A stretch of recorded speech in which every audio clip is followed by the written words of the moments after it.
Shalom à tous. Cette semaine, nous lisons la paracha Vayetse. Et le premier passouk de la Torah nous dit Vayetse Yaakov mi Beersheva veilech Harana. Ce qui veut dire que Yaakov est sorti de Beersheva pour aller à Haran. Et en fait, la semaine dernière, dans la paracha Toldot, à la fin de la paracha, Yitzhak et Rivka demandent à Yaakov de sortir, de partir donc d'Eretz Israël, parce que son frère voulait le tuer, donc Esav voulait le tuer, et il devait aussi chercher une femme parmi les filles de Lavan, que Lavan donc en fait fait partie de la famille donc de Rivka. Et selon la Chassidoute, cela symbolise, Beersheva symbolise la sortie de l'âme dans son niveau le plus haut, et donc la source qui est la source de la Neshama. Après, la Neshama va faire les mondes, qui sont les mondes de Bria, Yetzira, Assia, et d'ailleurs on le dit tous les jours dans la Tfila. Et l'âme s'habille dans un corps, et donc elle descend dans ce monde matériel, qui est donc la colère de Dieu. Et comme le dit le Admor Hazaken, ce monde est plein de clipotes d'écorces, c'est-à-dire ce sont des écorces qui cachent effectivement Akadosh Baruch Hu, et en vérité, elles peuvent aussi également donc, nous nuire. Et c'est à Haran que Yaakov a fondé sa famille, qui sont les 12 tribus. Il a dévoilé par la Torah et les mitzvot la lumière de sa Neshama. Il a purifié son corps, son entourage et les a sanctifiés. Et par cette descente donc de l'âme dans le corps, qui est donc Haran, puisque comme vous l'avez compris, Haran c'est ce monde en fait, c'est le seul endroit où il peut y avoir un véritable Erecha. Ça veut dire que c'est là que le juif peut avancer, sortir de lui-même pour effectivement se dévoiler. Et c'est la raison pour laquelle nous sommes dans le monde afin de dévoiler Akadosh Baruch Hu. Et Yaakov, quand il a quitté donc Beersheva, et il a d'abord été étudié dans la yeshiva de Shem et Ever, donc pendant 14 ans, et il n'a pas dormi là-bas. Et il a effectivement été après à Haran pour servir Lavan, et donc là-bas non plus, pendant 20 ans, il ne s'est pas couché. Alors la question qui est posée, que le rabbi pose, il dit alors comment se fait-il que justement quand il est arrivé au mont Moria, donc il s'est allongé à l'endroit du temple. Et lorsque nous sommes effectivement debout, le rabbi va expliquer, lorsque nous sommes debout, donc nous voyons la tête qui représente l'intellect, nous voyons le milieu du corps qui est représenté par le cœur, et nous voyons aussi les pieds qui sont donc l'action.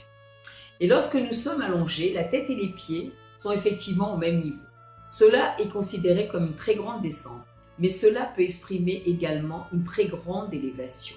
Parce qu'au niveau d'Akadosh Baruch Hu, en fait, qui est l'illimité, il n'y a pas de différence entre la matérialité et la spiritualité. Et lorsque Yaakov s'est allongé à l'endroit du temple, il a fait cette union entre matérialité et spiritualité. Et c'est également la signification du rêve de Yaakov qui a uni les cieux et la terre. Et lorsque Yaakov a mis les pierres sous sa tête et autour de son corps, c'était pour se protéger des bêtes sauvages. Alors la question qui est posée est de savoir, mais comment c'est possible que des pierres vont empêcher des bêtes sauvages de sauter sur Yaakov? Alors les pierres se sont disputées. Elles voulaient toutes être sous la tête de Yaakov. Et la Chassidoute explique que le siège de l'âme divine se trouve dans la tête. Et donc les pierres qui étaient autour de son corps se sont plaintes à Hachem. Et Hachem a accédé donc à leur demande. Et donc pourquoi elles se sont plaintes? En disant nous aussi on va avoir cette lumière. Donc en fait Akadosh Baruch Hu a accédé à leur demande. Et donc en fait la lumière dévoilée au niveau de la tête était la même que celle dévoilée au niveau des pieds. Et toutes ces pierres, Akadosh Baruch Hu en a fait une pierre unique. Et c'est cela qui a donné la force à Yaakov de gagner et de faire résider Dieu à Haran. Et cette union de matérialité et de spiritualité, en fait, par l'intermédiaire que nous faisons tout le temps par l'intermédiaire de la Torah et des mitzvot, s'est renforcée avec le dévoilement de la Torah Chassidoute, qui est l'intériorité de la Torah et qui unit l'âme du juif avec des niveaux divins extrêmement élevés. Et le mois dans lequel nous sommes, le mois de Kislev, est un mois qui est plein de lumière. Et c'est le mois où s'est dévoilée la Torah Chassidoute, puisque le 19 Kislev, Bezrat Hashem, nous fêterons dans le monde entier la libération, la Géoula en fait, du Admor Hazaken. Et donc c'est le nouvel an donc, de la Chassidoute. Et ce Shabbat, en tout cas chez Chabad, nous fêterons effectivement la Iloula du deuxième rabbi de Chabad qui est appelé l'Admor Hamsaï et qui est en fait né le 9 Kislev et qui s'est retiré du monde également le 9 Kislev. Et selon tous les signes, nous sommes dans un processus de Géoula, nous dit le rabbi. Après les actions du peuple juif pendant toutes les générations et des pères de la Chassidoute, et dans notre génération, le rabbi Yosef Yitzhak et le beau-père du rabbi, le travail du raffinement est terminé. Esav est également raffiné. Et le corps matériel, nous dit le rabbi, et la matérialité du monde sont également raffinés et prêts à recevoir la lumière de Mashiach et la lumière de Géoula. La seule chose qui manque, c'est que les Juifs ouvrent les yeux et qu'ils voient que tout est prêt pour la Géoula.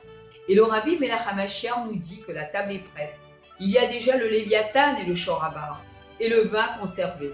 Et le peuple juif est déjà assis autour de la table de son père, Akadosh Baruch Hu, avec Mashiach Tzidkenu. Et après 40 ans, nous dit le rabbi, il faut savoir que le rabbi a fait cette sikha en 1991 et il a pris ses fonctions officielles en 1951. Donc en fait, ça faisait 40 ans. Et le rabbi nous dit qu'après 40 ans, nous avons un cœur pour comprendre, des yeux pour voir et des oreilles pour entendre. Et le rabbi insiste afin que nous nous renforcions dans l'étude de la Chassidoute, et particulièrement en ce qui concerne Mashiach et Géoula, et de préparer les autres à recevoir ces grandes lumières de Mashiach. En fait, il faut que nous passions d'une conscience de Galout à une conscience de Géoula, parce qu'en fait, tout est déjà là. Je vous souhaite Shabbat Shalom dans la joie de la Géoula. Yehi Adonenu Morenu Verabenu Melech HaMashiach Leolam Vaed.